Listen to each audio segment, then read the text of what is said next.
My new release, In the Zone, is really an extension of something that I started back at my last release, Rocksteady. Now in Rocksteady, what I tried to do was draw on my musical influences growing up in the 70s in Los Angeles, which a big part of that influence was R&B music. So Rocksteady represented those R&B influences to me.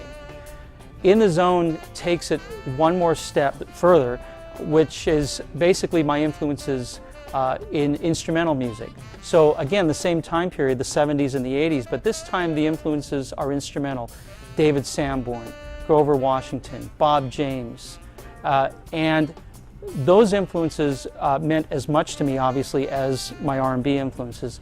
But I felt, you know, it was unfinished business because I needed to pay some kind of a musical tribute to those. So this is sort of the flip side of what I try to do with Rocksteady.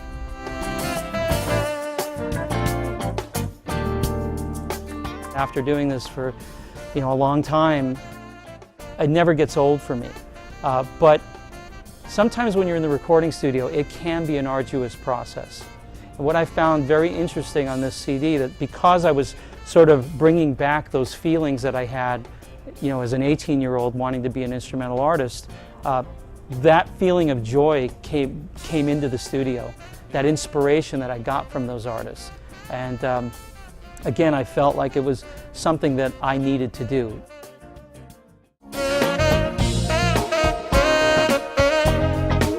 Boomtown musically is quite different than the other songs on the CD. They still represent a period for me back in the late 70s and early 80s. And back in that time it was common, like Ronnie Laws, Bob James, Herb Alpert, for instrumental songs to make it onto pop radio.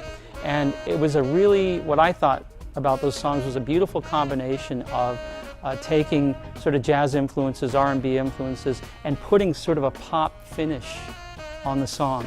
And Boomtown is kind of that sort of approach.